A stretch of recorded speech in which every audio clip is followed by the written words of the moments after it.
हुक्म है, सब सिखन को हुक्म है, हुक्म है, हुक्म है, सब सिखन को हुक्म है।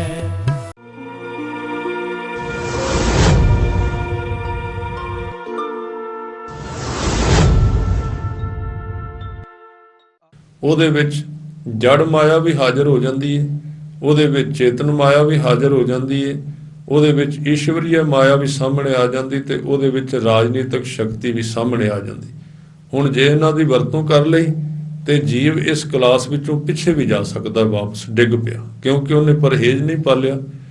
ਉਹਨੇ ਉੱਥੇ ਗੁਰੇਜ਼ ਕਰਨਾ ਆਪਣੇ ਫੁਰਨਿਆਂ ਦੇ ਤੇ ਆਪਣੇ ਲਫ਼ਜ਼ਾਂ ਦੇ ਉੱਤੇ, ਕਿਉਂਕਿ ਇਧਰੋਂ ਬੋਲਦਾ ਇਧਰੋਂ ਪੂਰਾ ਹੋ ਜਾਂਦਾ, ਇਧਰੋਂ ਸੋਚਦਾ ਉਧਰੋਂ ਪੂਰਾ ਹੋ ਜਾਂਦਾ।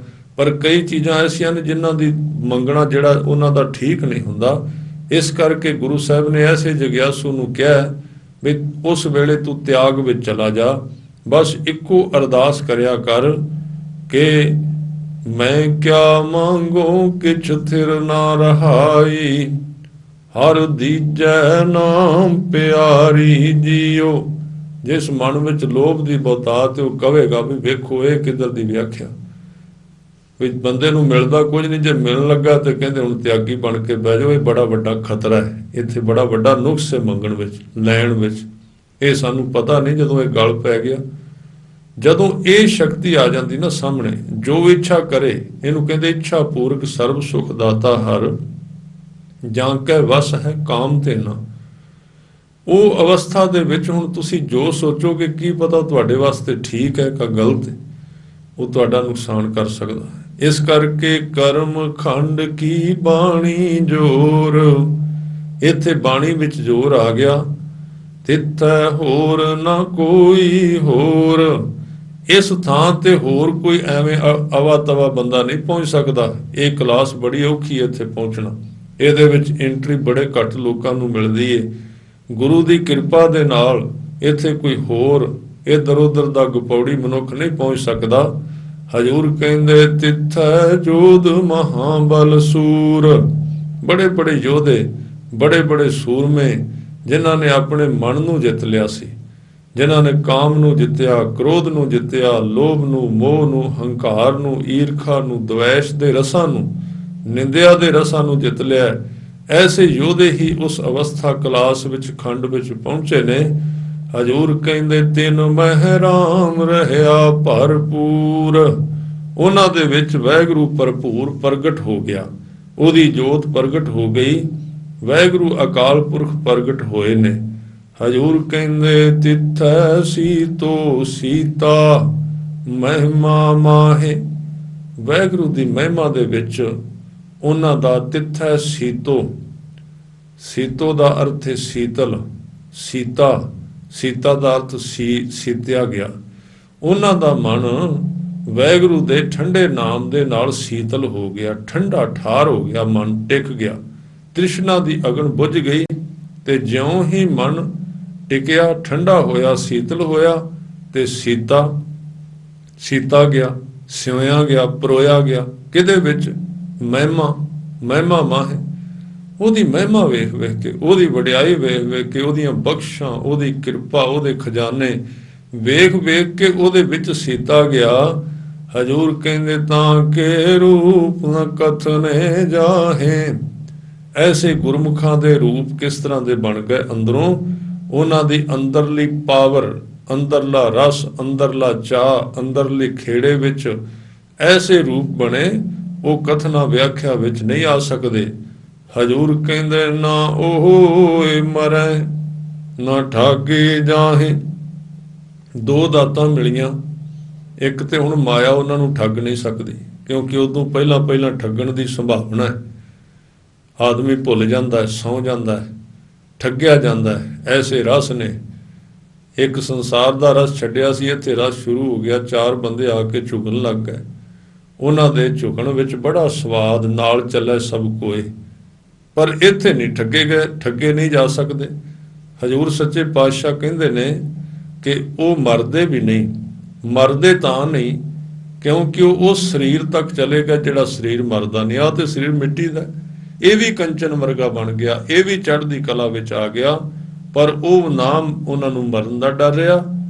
ਜਿਨ ਕੈ ਰਾਮ ਵਸੈ ਮਨ ਮਾਹੈ, ਹੁਣ ਉਹ ਮਨ ਜਿਹਦੇ ਵਿੱਚ ਦਿਨ ਰਾਤ ਸੰਸਾਰ ਵਸਦਾ ਸੀ, ਪਰਿਵਾਰ ਵਸਦਾ ਸੀ, ਮਾਇਆ ਵਸਦੀ ਸੀ, ਸੰਸਾਰ ਦੇ ਵਿਚਾਰ ਵਸਦੇ ਸਨ, ਉਹ ਸਭ ਨਿਕਲ ਗਿਆ ਅੰਦਰੋਂ। ਇੱਕ ਵਾਹਿਗੁਰੂ ਹੀ ਸਦਾ ਵਸਦਾ ਹੈ, ਇੱਕ ਉਹਦੀ ਯਾਦ ਹੀ ਰਾਮ ਵਸੈ ਮਨ ਮਾਹੇ। ਸਦੀ ਵੀ ਉਸ ਰਮੇ ਹੋਏ ਵਾਹਿਗੁਰੂ ਦਾ ਨਿਵਾਸ ਉਹਦੇ ਵਿੱਚ ਹੋ ਗਿਆ। ਤਿੱਥੈ ਭਗਤ ਵਸੈ ਕੇ ਲੋ, ਲੋ ਦਾ ਅਰਥ ਹੈ ਧਰਤੀਆਂ। ਉਸ ਦੁਨੀਆ ਵਿੱਚ ਜਾ ਕੇ ਇੱਕ ਗੱਲ ਗੁਰੂ ਸਾਹਿਬ ਨੇ ਹੋਰ ਕਹੀ ਹੈ, ਕਹਿੰਦੇ ਇਹ ਨਾ ਸੋਚੀ ਬਈ ਜ਼ਰੂਰ ਜਿਵੇਂ ਦਾ ਮੈਂ ਆ ਬਸ ਮੇਰੇ ਨਾਲ ਦੀ ਉੱਥੇ ਪਹੁੰਚਣਗੇ, ਨਹੀਂ। ਪਤਾ ਨਹੀਂ ਕਿੰਨੀਆਂ ਕੁ ਧਰਤੀਆਂ ਦੇ ਬਖਸ਼ੇ ਹੋਏ ਲੋਕ, ਕਿਉਂਕਿ ਹੋਰ ਵੀ ਬੜੀ ਸ੍ਰਿਸ਼ਟੀ ਆਪਾਂ ਪਿੱਛੇ ਪੜ੍ਹ ਕੇ ਆਏ, ਉਹ ਸਾਰੇ ਲੋਕ ਜਿੰਨੇ, ਉਹਨਾਂ ਦੇ ਵਿੱਚੋਂ ਵੀ ਕਈ ਲੋਕ ਉੱਥੇ ਆਉਂਦੇ ਨੇ, ਵੱਖਰੀਆਂ ਵੱਖਰੀਆਂ ਕੈਟਾਗਰੀਆਂ ਵਿੱਚੋਂ, ਵੱਖਰੀਆਂ ਕਲਾਸਾਂ ਵਿੱਚੋਂ ਲੰਘ ਕੇ। ਉੱਥੇ ਬਹੁਤ ਪ੍ਰਕਾਰ ਦੇ ਭਗਤਾਂ ਦਾ ਨਿਵਾਸ ਤੇ ਮਿਲਾਪ ਹੁੰਦਾ ਹੈ। ਕਈ ਲੋਆਂ ਦੇ ਭਗਤ ਉੱਥੇ ਵਸਦੇ ਨੇ। ਉਹ ਕੀ ਕਰਦੇ ਮਹਾਰਾਜ, ਉਹਨਾਂ ਦਾ ਕਾਰੋਬਾਰ ਕੀ? ਕਹਿੰਦੇ ਕਰਨਾ ਉਹਨਾਂ ਨੇ ਕੀ? ਉਹ ਇੱਕੋ ਹੀ ਕੰਮ ਕਰਦੇ, ਕਰ ਹੈ ਆਨੰਦ, ਕਰ ਹੈ ਆਨੰਦ, ਕਰ ਹੈ ਆਨੰਦ ਸੱਚਾ ਮਨ ਸੋਏ। ਆਨੰਦ ਵਿੱਚ ਦਿਨ ਰਾਤ, ਖੇੜੇ ਵਿੱਚ, ਖੁਸ਼ੀ ਵਿੱਚ, ਚਾਹ ਵਿੱਚ, ਨਾ ਅਕੇਵਾਂ ਨਾ ਥਕੇਵਾਂ ਨਾ ਕੋਈ ਹੋਰ। ਸੱਚਾ ਮਨ, ਮਨ ਸਦਾ ਹੀ ਸੱਚੇ ਦੀ ਯਾਦ ਵਿੱਚ ਉਹਨਾਂ ਦਾ ਜੁੜਿਆ ਰਹਿੰਦਾ। ਤੇ ਸੋਏ, ਸੋਏ ਦਾ ਅਰਥ ਹੈ ਓਰਾ, ਜਿੱਥੇ ਉਹ ਜਾਂਦੇ ਨੇ ਨਾ ਤੇ ਜਿੱਥੇ ਉਹਨਾਂ ਦੀ ਗੱਲ ਹੁੰਦੀ ਹੈ। ਸੋਏ ਦਾ ਅਰਥ ਹੁੰਦਾ ਖਬਰ। ਉਹ ਐਸੇ ਲੋਕ ਨੇ, ਤੁਸੀਂ ਚਾਰ ਬੰਦੇ ਬਹਿ ਕੇ ਉਹਨਾਂ ਦੀ ਕਹਾਣੀ ਕਥਾ ਸ਼ੁਰੂ ਕਰ ਦਿਓ ਵੀ ਉਹਨਾਂ ਨੇ ਆਹ ਕੀਤਾ ਆਹ ਕੀਤਾ, ਉੱਥੇ ਰੰਗ ਵੱਜਣਾ ਸ਼ੁਰੂ ਹੋ ਜਾਏਗਾ। ਸੋਏ ਦੇ ਅਰਥ ਨੇ ਖਬਰ। ਸੱਚਾ ਮਨ ਸੋਏ, ਉਹਨਾਂ ਦੀ ਸੋਏ ਸੱਚੀ ਹੈ। ਇੱਥੋਂ ਤੱਕ ਸਰਮਖੰਡ ਜਿਹੜਾ 4 ਖੰਡ ਸਿੱਖ ਨੇ ਤੈਅ ਕਰ ਲਏ, 4 ਕਲਾਸਾਂ ਪਾਸ ਕਰ ਗਿਆ। ਤੇ ਜਦੋਂ ਉਹ ਘੜਿਆ ਗਿਆ ਤੇ ਉਹਦਾ ਮਨ ਮਹਿਮਾ ਵਿੱਚ ਸੀਪ ਗਿਆ ਤੇ ਅਗਲੇ ਖੰਡ ਦੀ ਉਹਨੂੰ ਐਂਟਰੀ ਮਿਲ ਗਈ। ਉਹ ਕਿਹੜਾ? ਸੱਚ ਖੰਡ ਵਸੈ ਨਿਰੰਕਾਰ, ਕਰ ਕਰ ਵੇਖੈ ਨਦਰ ਨਿਹਾਲ। ਸੱਚ ਖੰਡ, 5ਵਾਂ ਖੰਡ ਸਾਹਮਣੇ ਆ ਗਿਆ। ਵੈਸੇ ਆਮ ਤੌਰ ਤੇ ਅਸੀਂ ਕਹਿੰਦੇ ਹਾਂ ਫਲਾਣਾ ਬੰਦਾ ਸੱਚਖੰਡ ਤੁਰ ਗਿਆ। ਸੱਚਖੰਡ ਇੱਥੇ ਜ਼ਮੀਨ ਤੇ ਵੀ ਹੈ, ਵੱਡਾ ਸੱਚਖੰਡ ਅੱਗੇ ਹੈ ਤੇ ਛੋਟਾ ਇੱਥੇ ਹੈ। ਜਿਵੇਂ ਮੈਂ ਉਦਾਹਰਨ ਦਿਆਂ, ਇਹ ਸੱਚ ਦਾ ਖੰਡ ਹੈ, ਇਹ ਪੂਰਾ ਸੱਚਖੰਡ ਨਹੀਂ। ਇਹ ਸੱਚ ਦਾ ਇੱਕ ਛੋਟਾ ਜਿਹਾ ਸੈਂਟਰ ਹੈ ਇੱਥੇ। ਸੱਚਖੰਡ ਤੋਂ ਅੱਗੇ ਫਿਰ ਕੱਲਾ ਹੀ ਸੱਚ ਸਿੱਧਾ ਹੀ, ਉੱਥੇ ਖੰਡ ਵੀ ਨਹੀਂ। ਖੰਡ ਤੇ ਟੁਕੜਾ, ਖੰਡ ਤੇ ਛੋਟੀ ਜੀ ਚੀਜ਼ ਹੈ। ਜਿੱਥੇ ਵਿਆਪਕ ਸੱਚ ਵੱਡਾ ਉਹ ਅੱਗੇ ਹੈ, ਪਰ ਇੱਥੇ ਸੱਚਖੰਡ, ਇੱਥੇ ਜਿਹੜਾ ਗੁਰੂ ਗ੍ਰੰਥ ਸਾਹਿਬ ਜੀ ਦੀ ਹਜ਼ੂਰੀ ਹੈ, ਇਹ ਸੱਚਖੰਡ ਹੈ। ਲੱਗਦਾ ਹੈ ਸਾਰਾ ਸੱਚਖੰਡ ਵਰਗੇ। ਜਿਵੇਂ ਉਦਾਹਰਨ ਦਿਆਂ, ਕਿਸੇ ਬੰਦੇ ਨੇ ਅਮਰੀਕਾ ਜਾਣਾ ਹੋਵੇ ਤੇ ਉਹਨੂੰ ਪਹਿਲਾਂ ਅਮਰੀਕਾ ਦੀ ਐਮਬੈਸੀ ਜਾਣਾ ਪਏਗਾ। ਇੱਥੇ ਹੈ ਭਾਵੇਂ ਉਹ ਇੰਡੀਆ ਵਿੱਚ, ਪਰ ਜਦੋਂ ਐਮਬੈਸੀ ਵਿੱਚ ਪ੍ਰਵੇਸ਼ ਕਰੇਗਾ ਨਾ, ਉਹਨੂੰ ਇੰਜ ਲੱਗੇਗਾ ਅਮਰੀਕਾ ਆ ਗਿਆ। ਕਿਉਂ? ਉੱਥੇ ਸਾਰੇ ਕਾਗਜ਼ਾਤ ਅਮਰੀਕਾ ਦੇ, ਉੱਥੋਂ ਦੇ ਲੋਗੋ ਅਮਰੀਕਾ ਦੇ, ਉੱਥੋਂ ਦਾ ਝੰਡਾ ਅਮਰੀਕਾ ਦਾ, ਉੱਥੋਂ ਦੇ ਬੋਲੀ ਬੋਲਣ ਵਾਲੇ ਉਹ ਅਮਰੀਕਾ ਦੇ, ਉੱਥੇ ਕਾਇਦੇ ਕਾਨੂੰਨ ਸਾਰੇ ਉਹ, ਉੱਥੋਂ ਦੇ ਲੋਕਾਂ ਨੂੰ ਤਨਖਾਹ ਸਾਰੀ ਉੱਥੋਂ ਆਉਂਦੀ, ਉਹ ਅੰਡਰ ਉੱਥੋਂ ਨੇ। ਇਸੇ ਤਰ੍ਹਾਂ ਉੱਥੇ ਵੀਜ਼ਾ ਮਿਲੇਗਾ, ਉਹਨੂੰ ਟੈਸਟ ਕੀਤਾ ਜਾਏਗਾ ਵੀ ਇਹ ਅਮਰੀਕਾ ਵਿੱਚ ਜਾ ਸਕਦਾ ਕਿ ਨਹੀਂ। ਜੇ ਉਹ ਯੋਗ ਹੋਇਆ ਤੇ ਉੱਥੋਂ ਦੇ ਲੋਕ ਉਹਨੂੰ ਵੀਜ਼ਾ ਦੇ ਦੇਣਗੇ। ਜੇ ਉਹ ਅਧੂਰਾ ਹੋਇਆ ਤੇ ਉਹਦੀ ਫਾਈਲ ਵਾਪਸ ਕਰਕੇ ਦੇਣਗੇ ਵੀ ਅਜੇ ਤੇਰੇ ਕਾਗਜ਼ਾਂ ਵਿੱਚ ਫਲਾਣੇ ਫਲਾਣੇ ਥਾਂ ਤੇ ਕਮੀ ਹੈ, ਤੂੰ ਪੂਰੇ ਕਰਕੇ ਲਿਆ। ਬਿਲਕੁਲ ਇਸੇ ਤਰ੍ਹਾਂ ਗੁਰੂ ਘਰ ਕੀ ਹੈ, ਗੁਰਦੁਆਰਾ ਕੀ ਹੈ? ਗੁਰਦੁਆਰਾ ਉਸ ਵਾਹਿਗੁਰੂ ਦੇ ਘਰ ਦੀ ਐਮਬੈਸੀ ਹੈ, ਸੱਚਖੰਡ ਦੀ। ਇੱਥੋਂ ਵੀਜ਼ਾ ਲੱਗਦਾ ਉੱਥੇ ਜਾਣ ਦਾ। ਜਦੋਂ ਅਸੀਂ ਗੁਰੂ ਗ੍ਰੰਥ ਸਾਹਿਬ ਕੋਲ ਆਉਂਦੇ ਹਾਂ, ਇੰਜ ਲੱਗਦਾ ਸੱਚਖੰਡ ਵਿੱਚ ਆ ਗਏ, ਪਰ ਇਹ ਸੱਚਖੰਡ ਦੀ ਇੱਕ ਛੋਟਾ ਜਿਹਾ ਟੁਕੜਾ ਐਮਬੈਸੀ ਹੈ। ਇਸ ਥਾਂ ਤੇ ਤਾਂ ਸਾਨੂੰ ਪਰਖਿਆ ਜਾਂਦਾ ਹੈ। ਇੱਥੇ ਸਤਿਗੁਰੂ ਜੀ ਤੇ ਗੁਰਮੁਖਾਂ ਦੀ ਸੰਗਤ ਵਿੱਚ ਪਰਖ ਕੇ ਵਹਿੰਦੇ ਵੀ ਲਿਆ ਆਪਣੀ ਫਾਈਲ ਜੀਵਨ ਦੀ।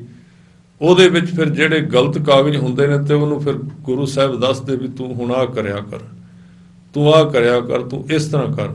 ਇਸ ਤਰ੍ਹਾਂ ਕਰਦਿਆਂ ਕਰਦਿਆਂ ਜੇ ਸਿੱਖ ਦੀ ਫਾਈਲ ਇੱਕ ਦਿਨ ਪੂਰੀ ਹੋ ਜਾਂਦੀ ਹੈ ਤੇ ਸਤਿਗੁਰੂ ਗੁਰੂ ਗ੍ਰੰਥ ਸਾਹਿਬ ਜੀ ਖੁਸ਼ ਹੋ ਕੇ ਉਹਦੇ ਉੱਤੇ ਨਿਸ਼ਾਨ ਮੋਹਰ ਲਾ ਦਿੰਦੇ ਨੇ, ਠੱਪਾ ਲਾ ਦਿੰਦੇ ਵੀ ਹੁਣ ਤੂੰ ਉੱਥੇ ਜਾ ਸਕਣਾ, ਸਰੀਰ ਦੇ ਰਹਿੰਦਿਆਂ ਵੀ ਗੁਰਮੁਖ ਜਾ ਸਕਦੇ ਉੱਥੇ। ਇਹ ਨਹੀਂ ਕਿ ਸੱਚਖੰਡ ਜਦੋਂ ਕੋਈ ਬੰਦਾ ਮਰ ਗਿਆ ਚਿੱਠੀ ਦੇ ਲਿਖ ਕੇ ਸੱਚਖੰਡ ਵਾਸੀ ਹੋ ਗਿਆ, ਉਹ ਪਹਿਲਾਂ ਹੀ ਸੱਚਖੰਡ ਵਿੱਚ ਚਲੇ ਜਾਂਦੇ, ਸਰੀਰ ਦੇ ਹੁੰਦਿਆਂ ਹੀ ਸੱਚਖੰਡ ਵਿੱਚ ਚਲੇ ਜਾਂਦੇ ਨੇ, ਜਾ ਸਕਦੇ ਨੇ। ਇਸ ਤਰ੍ਹਾਂ ਸੱਚਖੰਡ ਕੀ ਹੈ? ਇਹ ਸੱਚਖੰਡ ਦੀ ਵੈਸੀ ਹੈ ਗੁਰਦੁਆਰਾ, ਇੱਥੋਂ ਸਾਨੂੰ ਵੀਜ਼ਾ ਮਿਲਣਾ, ਇੱਥੋਂ ਐਂਟਰੀ ਅੱਗੇ ਜਾ ਸਕਨੇ ਆ। ਸੱਚਖੰਡ 5ਵੀਂ ਕਲਾਸ ਹੈ, 5ਵੀਂ ਤੋਂ ਅੱਗੇ ਫਿਰ ਪਾਰ ਜਾਣਾ ਜਿੱਥੇ ਕੋਈ ਖੰਡ ਨਹੀਂ, ਉੱਥੇ ਕੋਈ ਕਲਾਸ ਨਹੀਂ ਆ। ਜਦੋਂ ਕੋਈ ਆਦਮੀ ਪੂਰਾ ਪੜ੍ਹ ਜਾਂਦਾ, ਆਪਾਂ ਉਹਨਾਂ ਚਿਰ ਕਹਿੰਦੇ ਆ ਵਿਦਿਆਰਥੀ ਨੂੰ ਪੁੱਛਣਾ, ਕਹਿੰਦੇ 5ਵੀਂ 'ਚ ਪੜ੍ਹਨਾ, 10ਵੀਂ ਵਿੱਚ, 12ਵੀਂ ਵਿੱਚ, ਤੇ ਜਦੋਂ ਸਾਰਾ ਪੜ੍ਹ ਜਾਂਦਾ ਉਦੋਂ ਪੁੱਛੀਏ ਤੂੰ ਕਿਹੜੀ ਵਿੱਚ, ਕਹਿੰਦੇ ਹੁਣ ਕਿਸੇ ਵਿੱਚ ਵੀ ਨਹੀਂ, ਕਿਸੇ ਵਿੱਚ ਵੀ ਮਤਲਬ ਨਹੀਂ ਵੀ ਸਾਰੀਆਂ ਪਾਸ ਕਰ ਲਈਆਂ। ਹੁਣ ਸੱਚਖੰਡ ਨੂੰ ਵੀ ਲੰਘ ਗਿਆ, ਬਸ ਇਕੱਲੇ ਸੱਚ ਵਿੱਚ ਰਹਿ ਗਿਆ। ਇਸ ਕਰਕੇ ਉੱਥੇ ਕੀ ਹੈ ਸੱਚਖੰਡ ਵਿੱਚ? ਕਹਿੰਦੇ ਸੱਚਖੰਡ ਵਸੈ ਨਿਰੰਕਾਰ। ਉੱਥੇ ਇੱਕ ਐਸੀ ਸ਼ਕਤੀ ਵਾਹਿਗੁਰੂ ਨਿਰਆਕਾਰ ਵਸਦਾ ਹੈ, ਉੱਥੇ ਕੋਈ ਆਕਾਰ ਨਹੀਂ, ਉਹਦੇ ਤੋਂ ਪਹਿਲਾਂ ਆਕਾਰ ਹੀ ਸਨ। ਉੱਥੇ ਘੜੇ ਜਾਂਦੇ ਸਨ ਰੂਪ, ਸਰਮਖੰਡ ਕੀ ਬਾਣੀ ਰੂਪ, ਪਰ ਇੱਥੇ ਅਰੂਪ ਹੈ, ਕੋਈ ਰੂਪ ਨਹੀਂ ਹੈ। ਕਹਿੰਦੇ ਉਸ ਥਾਂ ਤੇ ਨਿਰੰਕਾਰ ਵਾਹਿਗੁਰੂ ਵਸਦਾ ਤੇ ਕੀ ਕਰਦਾ? ਆਪਣੇ ਭਗਤਾਂ ਨੂੰ ਵੇਖ ਵੇਖ ਕੇ ਨਾ ਤੇ ਨਜ਼ਰ ਪਾ ਪਾ ਕੇ ਨਿਹਾਲ ਕਰੀ ਜਾਂਦਾ, ਕਰ ਕਰ ਵੇਖੈ ਨਦਰ ਨਿਹਾਲ। ਉੱਥੇ ਤਾਂ ਫਿਰ ਸਾਰੇ ਪਿਛਲੇ ਜਿੰਨੇ ਖੰਡ ਨੇ, ਤਿੱਥੈ ਖੰਡ, ਮੰਡਲ, ਵਰ ਭੰਡ ਜੀਵ ਨੇ ਉੱਥੇ ਬਹੁਤ ਸਾਰੇ, ਰੱਬ ਦੇ ਬਖਸ਼ੇ ਹੋਏ ਵਰ ਭੰਡ ਪੁਰਸ਼ ਤੇ ਇਸਤਰੀਆਂ ਵੀ ਉਸ ਥਾਂ ਤੇ ਮੌਜੂਦ ਨੇ। ਗੁਰੂ ਸਾਹਿਬ ਨੇ ਇੱਥੇ ਇਸ਼ਾਰਾ ਕਰ ਦਿੱਤਾ ਵੀ ਇਕੱਲੇ ਪੁਰਸ਼ ਨਹੀਂ, ਉੱਥੇ ਭੰਡ, ਵਰ ਭੰਡ, ਬਖਸ਼ੀਆਂ ਹੋਈਆਂ ਜੀਵ, ਇਸਤਰੀਆਂ ਤੇ ਮਨੁੱਖ, ਇਹ ਸਾਰੇ ਉਸ ਥਾਂ ਤੇ ਮੌਜੂਦ ਨੇ। ਜੇ ਕੋ ਕਥੈ ਤਯੰਤ ਨਾਯੰਤ, ਜੇ ਕੋਈ ਇਸ ਥਾਂ ਦੀ ਕਥਾ ਕਰਨ ਲੱਗ ਪਏ ਤੇ ਉਹਦਾ ਕੋਈ ਅੰਤ ਨਹੀਂ, ਬੇਅੰਤ ਰਸ ਆਨੰਦ ਖੇੜਾ ਉਸ ਥਾਂ ਤੇ ਹੈ। ਹਜ਼ੂਰ ਕਹਿੰਦੇ ਤਿੱਥੈ ਲੋ ਲੋ ਆਕਾਰ, ਉੱਥੇ ਕਈ ਪ੍ਰਕਾਰ ਦੇ ਆਕਾਰ ਵੀ ਨੇ, ਇੱਥੇ ਫਿਰ ਆਕਾਰ ਕਹਿ ਦਿੱਤਾ। ਕਈ ਧਰਤੀਆਂ ਦੇ ਆਕਾਰ, ਕਈ ਧਰਤੀਆਂ ਦੇ ਸਾਧੂ ਉਸ ਥਾਂ ਤੇ ਮੌਜੂਦ ਨੇ। ਮਹਾਰਾਜ ਉੱਥੋਂ ਦੀ ਕਾਰਵਾਈ ਕਿਵੇਂ ਚੱਲਦੀ ਹੈ, ਉੱਥੇ ਕਿਵੇਂ ਲੋਕ ਰਹਿੰਦੇ ਨੇ? ਹਜ਼ੂਰ ਕਹਿੰਦੇ ਜੀਵ ਜੀਵ ਹੁਕਮ ਤਿਵੈ ਤਿਵਕਾਰ, ਜਿਵੇਂ ਵਾਹਿਗੁਰੂ ਦਾ ਹੁਕਮ ਹੁੰਦਾ ਉਸੇ ਤਰ੍ਹਾਂ ਫੁਰਨਿਆਂ ਦੇ ਆਧਾਰ ਤੇ ਸਭ ਕੁਝ ਵਰਤੀ ਜਾਂਦਾ ਹੈ। ਉਹ ਸਰਕਾਰ ਬੜੀ ਅਜੀਬ ਹੈ, ਮਹਾਨ ਹੈ, ਉਵੇਂ ਉਵੇਂ ਕਾਰ ਹੋਈ ਜਾਂਦੀ ਜਿਵੇਂ ਹੁਕਮ ਹੁੰਦਾ ਹੈ। ਵੇਖੈ ਵਿਗਸੈ ਕਰ ਵਿਚਾਰ, ਨਾਨਕ ਕਥਨਾ ਕਰੜਾ ਸਾਰ। ਉਸ ਵਾਹਿਗੁਰੂ ਦੇ ਘਰ ਦੀ ਕਾਰ ਵੇਖ ਕੇ ਨਾ ਜਿਹੜਾ ਗੁਰਮੁਖ ਉਸ ਥਾਂ ਤੇ ਚਲਾ ਗਿਆ, ਵੇਖ ਵੇਖ ਕੇ ਵਿਗਸੈ, ਹੈਰਾਨ ਹੋਈ ਜਾਂਦਾ ਹੈ, ਹੈਰਾਨੀ ਹੀ ਹੈਰਾਨੀ। ਵੇਖੈ ਵਿਗਸੈ, ਖੁਸ਼ ਹੋਈ ਜਾਂਦਾ, ਕਰ ਵਿਚਾਰ, ਅਤੇ ਵਾਹਿਗੁਰੂ ਵੀ ਉਸ ਥਾਂ ਤੇ ਪਹੁੰਚੇ ਜੀਵਾਂ ਦੀ ਤੇ ਸਾਰੇ ਸੰਸਾਰ ਦੀ ਬਹਿ ਕੇ ਸੰਭਾਲ ਕਰਦਾ ਹੈ, ਸੰਸਾਰ ਨੂੰ ਵੇਖਦਾ ਹੈ ਤੇ ਵੇਖ ਵੇਖ ਕੇ ਫਿਰ ਖੁਸ਼ ਹੁੰਦਾ ਹੈ, ਨਾਲੋਂ ਨਾਲ ਵਿਚਾਰ ਕਰਦਾ ਹੈ। ਪਰ ਨਾਨਕ ਕਥਨਾ ਕਰੜਾ ਸਾਰ, ਸਾਰ ਦੇ ਅਰਥ ਨੇ ਲੋਹਾ। ਕਿ ਗੁਰੂ ਨਾਨਕ ਸਾਹਿਬ ਕਹਿੰਦੇ ਭਾਈ ਮੈਂ ਜਿਸ ਥਾਂ ਦੀ ਤੁਹਾਡੇ ਨਾਲ ਵਿਆਖਿਆ ਸਾਂਝੀ ਕੀਤੀ ਹੈ ਉਹਨੂੰ ਕਥਨਾ ਇੰਨਾ ਔਖਾ ਹੈ ਜਿਵੇਂ ਮਧਾਣੀ ਪਾ ਕੇ ਅਸੀਂ ਦਹੀਂ ਰਿੜਕਨੇ ਆ ਪਰ ਦਹੀਂ ਦੇ ਥਾਂ ਤੇ ਲੋਹੇ ਦੇ ਟੁਕੜੇ ਪਏ ਹੋਣ, ਇੰਨਾ ਔਖਾ। ਕਿਉਂ ਔਖਾ ਹੈ? ਇਹ ਸਭ ਤੋਂ ਔਖਾ ਕਾਰਜ ਹੈ, ਕਿਉਂਕਿ ਅਰੂਪ ਨੂੰ ਰੂਪ ਵਿੱਚ ਲਿਆਉਣਾ, ਅਣ ਬੋਲੇ ਨੂੰ ਬੋਲੀ ਵਿੱਚ ਲਿਆਉਣਾ, ਅਣ ਲਿਖੇ ਨੂੰ ਲਿਖਣ ਵਿੱਚ ਲਿਆਉਣਾ ਬੜਾ ਔਖਾ, ਬਹੁਤ ਔਖਾ ਹੈ। ਅਰੂਪ ਨੂੰ ਜਿਹੜਾ ਸਰੀਰ ਤੋਂ ਬਿਨਾਂ ਉਹਨੂੰ ਸਰੀਰ ਧਾਰੀਆਂ ਨਾਲ ਸਾਂਝਾ ਕਰਨਾ। ਇਸ ਲਈ ਬਾਣੀ ਉਚਾਰੀ, ਗੁਰੂ ਸਾਹਿਬ ਨੇ ਕਿਰਪਾ ਕਰਕੇ ਬੜਾ ਵੱਡਾ ਮਹਾਨ ਕਾਰਜ ਕੀਤਾ ਹੈ। ਇਹ ਅਖੀਰਲੀ 38 ਨੰਬਰ ਪੌੜੀ ਵਿੱਚ ਸਾਹਿਬ ਨੇ ਕੁਝ ਚੀਜ਼ਾਂ ਗਿਣੀਆਂ ਨੇ ਕਿ ਕਿਵੇਂ ਉਹਦੀ ਨਜ਼ਰ ਮਿਲ ਸਕਦੀ ਹੈ, ਕਿਵੇਂ ਆਪਾਂ ਪ੍ਰਵਾਨ ਹੋ ਸਕਨੇ ਆ। ਇੱਕ ਇੱਕ ਚੀਜ਼ ਗਿਣੀ, ਕਹਿੰਦੇ ਜਤ ਪਹਾਰਾ, ਧੀਰਜ ਸੁਨਿਆਰ, ਅਹਰਣ ਮਤ ਵੇਦ ਹਥਿਆਰ। ਕਿਵੇਂ ਇਹ ਜੀਵਨ ਘੜਿਆ ਜਾਏ, ਸੰਪੂਰਨ ਹੋਵੇ ਵੀ ਸੱਚਖੰਡ ਵਿੱਚੋਂ ਪਾਰ ਅੱਗੇ ਚਲਾ ਜਾਏ, ਕਿਵੇਂ ਉਹਦੀ ਜਾਂਚ ਦੱਸ ਰਹੇ ਨੇ। ਕੁਝ ਚੀਜ਼ਾਂ ਬੜੀਆਂ ਇਹਦੇ ਵਿੱਚ ਮਹੱਤਵਪੂਰਨ ਨੇ। ਕਹਿੰਦੇ ਨੇ ਜਿਵੇਂ ਇੱਕ ਸੁਨਿਆਰਾ ਗਹਿਣਾ ਕੱਢਦਾ ਨਾ, ਉਹਦੀ ਇੱਕ ਦੁਕਾਨ ਹੁੰਦੀ, ਪਹਿਲਾਂ ਉਹ ਦੁਕਾਨ ਬਣਾਉਂਦਾ। ਸਭ ਤੋਂ ਪਹਿਲਾਂ ਦੁਕਾਨ ਚਾਹੀਦੀ ਹੈ, ਤਾਂ ਹੀ ਕੰਮ ਸ਼ੁਰੂ ਕਰੇਗਾ ਨਾ। ਪਹਿਲਾਂ ਉਹਨੂੰ ਦੁਕਾਨ ਚਾਹੀਦੀ ਹੈ ਜਿੱਥੇ ਉਹਨੇ ਬਹਿਣਾ ਹੈ, ਤੇ ਫਿਰ ਸੁਨਿਆਰਾ ਚਾਹੀਦਾ ਜਿਹੜਾ ਉੱਥੇ ਕੰਮ ਕਰੇ। ਫਿਰ ਉਹ ਇੱਕ ਲੋਹੇ ਦਾ ਟੁਕੜਾ ਚਾਹੀਦਾ ਜਿਹਦੇ ਉੱਤੇ ਉਹਨੇ ਗਹਿਣੇ ਘੜਨੇ ਨੇ। ਫਿਰ ਉਹਨੂੰ ਹਥੌੜਾ ਚਾਹੀਦਾ।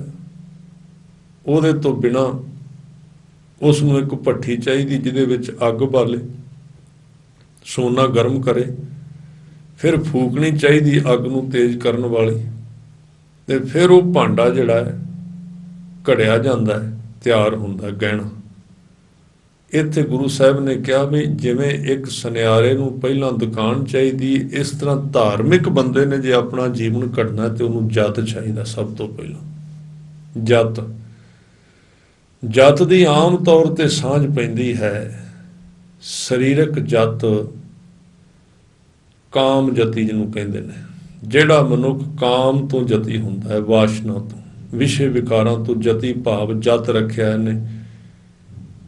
ਇਸ ਚੀਜ਼ ਨੂੰ ਵੇਖ ਕੇ ਬਹੁਤ ਸਾਰੇ ਲੋਕ ਸੰਨਿਆਸੀ ਹੋਏ, ਸੰਨਿਆਸੀ ਹੋ ਗਏ। ਸੰਨਿਆਸੀ ਹੋ ਕੇ ਕੀ ਹੋਇਆ ਕਿ ਸੋਚਿਆ ਵੀ ਕਾਮ ਨਹੀਂ, ਹੁਣ ਜਤੀ ਹੋ ਗਏ। ਪਰ ਜਤ ਜਿਹੜਾ ਹੈ ਜ਼ਿੰਦਗੀ ਦੇ ਇੱਕ ਹਿੱਸੇ ਤੇ ਜਤ ਤੇ ਆ ਗਿਆ, ਕਾਮ ਤੇ ਹੋਰ ਬੜੀਆਂ ਚੀਜ਼ਾਂ ਤੇ ਨਹੀਂ ਆਇਆ। ਕਿਉਂਕਿ ਜਤ ਕੱਲਾ ਕਾਮ ਦਾ ਨਹੀਂ, ਜਤ ਤੇ ਲੋਭ ਦਾ ਵੀ, ਜਤ ਤੇ ਕ੍ਰੋਧ ਦਾ ਵੀ, ਜਤ ਤੇ ਮੋਹ ਦਾ ਵੀ, ਤੇ ਜਤ ਸਭ ਤੋਂ ਵੱਡਾ ਹੰਕਾਰ ਦਾ। ਜਤ ਦਾ ਅਰਥ ਹੈ ਕੰਟਰੋਲ, ਸੰਜਮ ਵਿੱਚ ਰੱਖਣਾ। ਅਸਲ ਵਿੱਚ ਗੁਰਮਤ ਵਿੱਚ ਜਤ ਕੀ ਹੈ?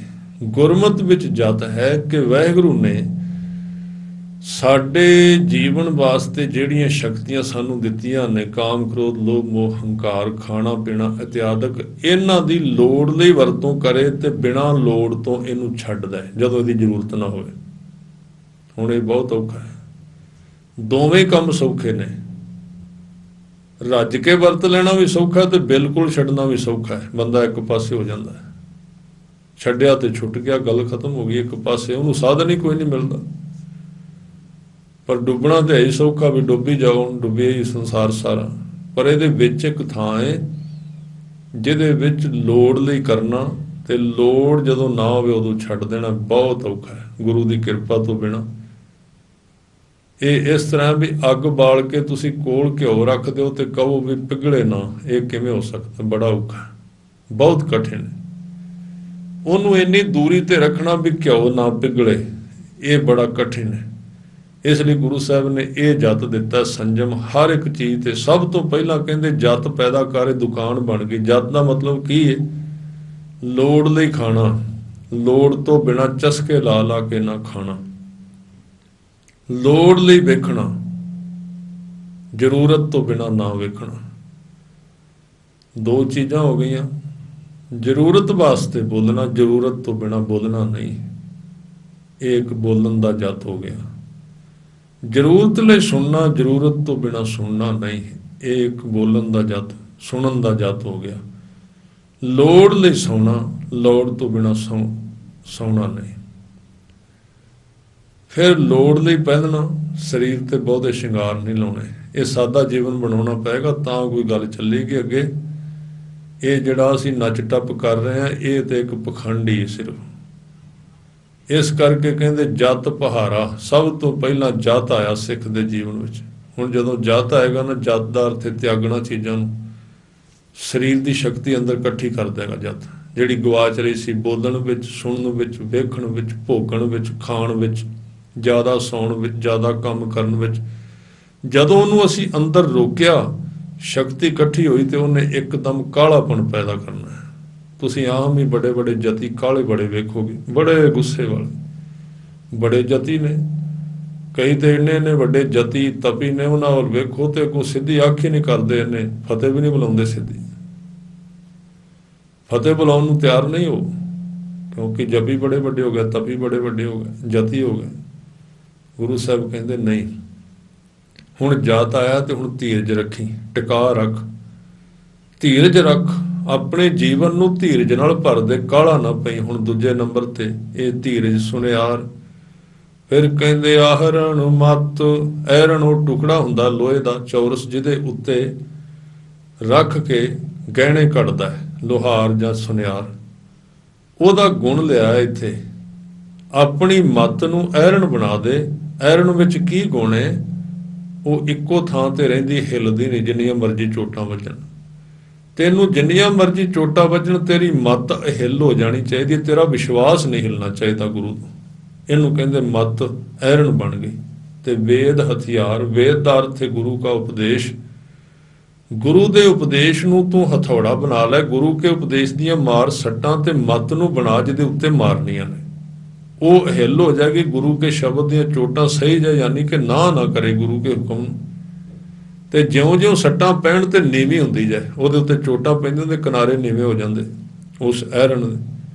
ਵੇਦ ਹਥਿਆਰ। ਫਿਰ ਜਿਸ ਅੱਗ ਦੇ ਉੱਤੇ ਉਸ ਗਹਿਣੇ ਨੂੰ ਬਣਾਉਣਾ ਹੈ, ਉਹਦੇ ਥੱਲੇ ਅਗਨ ਤਪ ਦੀ ਬਾਲ। ਤਪ ਕਿਹਨੂੰ ਕਹਿੰਦੇ ਨੇ? ਤਪ ਦਾ ਮਤਲਬ ਇਹ ਨਹੀਂ ਵੀ ਧੂਣੀਆਂ ਬਾਲ ਕੇ ਸਿੱਖ ਨੇ ਬਹਿਣੀਆਂ। ਤਪ ਦਾ ਮਤਲਬ ਇਹ ਵੀ ਸਿੱਖ ਨੇ ਕਰਨਾ ਨਿਤਨੇਮ, ਸਰੀਰ ਨਹੀਂ ਚਮਦਾ ਕਰਨਾ, ਪਰ ਨਹੀਂ ਚੌਂਕੜਾ ਮਾਰ ਕੇ ਕਰਨਾ, ਸਰੀਰ ਵਿੱਚ ਤਾਪ ਪੈਦਾ ਹੋ ਜਾਏਗਾ, ਇਹਨੂੰ ਕਹਿੰਦੇ ਤਪ। ਸਿੱਖ ਸਵੇਰੇ ਅੰਮ੍ਰਿਤ ਵੇਲੇ ਉੱਠਣ ਨੂੰ ਜੀ ਨਹੀਂ ਕਰਦਾ, ਪਰ ਧੱਕੇ ਨਾਲ ਉੱਠ ਪੈਣਾ, ਇਹਨੂੰ ਕਹਿੰਦੇ ਤਪ ਕਰ ਰਿਹਾ ਸਿੱਖ। ਮਨ ਚਾਹੁੰਦਾ ਇਸ ਚੀਜ਼ ਨੂੰ ਖਾਣਾ ਹੈ, ਪਰ ਗੁਰੂ ਦੇ ਅਨੁਕੂਲ ਨਹੀਂ, ਰੋਕਣਾ ਉਹਨੂੰ, ਉਸ ਥਾਂ ਤੇ ਅੰਦਰ ਤਾਪ ਪੈਦਾ ਹੋ ਜਾਏਗਾ। ਉਹ ਤਪ ਦੀ ਅਗਨੀ ਪੈਦਾ ਹੋ ਜਾਏਗੀ। ਮਨ ਕਹਿੰਦਾ ਵੇਖਣਾ ਹੈ, ਪਰ ਗੁਰੂ ਨੇ ਰੋਕਿਆ ਨਹੀਂ ਵੇਖਣਾ, ਅੰਦਰ ਤਪਸ਼ ਪੈਦਾ ਹੋਏਗੀ ਅੱਖਾਂ ਵਿੱਚ। ਮਨ ਕਹਿੰਦਾ ਸੁਣਨਾ ਨਹੀਂ ਸੁਣਨਾ, ਗੁਰੂ ਨੇ ਰੋਕਿਆ। ਇਹਨੂੰ ਕਹਿੰਦੇ ਨੇ ਸਿੱਖੀ ਦਾ ਤਪ। ਜਦੋਂ ਇਹ ਤਪ ਹੋਵੇਗਾ ਨਾ, ਅੰਦਰ ਥੋੜੀ ਜਿਹੀ ਤਪਸ਼ ਪੈਦਾ ਹੋਏਗੀ ਸਰੀਰ ਵਿੱਚ, ਉਹਦੇ ਉੱਤੇ ਹੀ ਜੀਵਨ ਘੜਿਆ ਜਾਣਾ ਹੈ, ਕੋਈ ਸੌਖਾ ਕਾਰਜ ਨਹੀਂ। ਇਸ ਕਰਕੇ ਅਗਨ ਤਪ ਤਾਓ ਤੇ ਭਉ ਖਲਾਂ, ਗੁਰੂ ਦੇ ਭੈ ਵਿੱਚ ਰਿਹਾ ਕਰ, ਡਰ ਕੇ, ਸ਼ਰਮ ਵਿੱਚ, ਝਾਕੇ ਵਿੱਚ।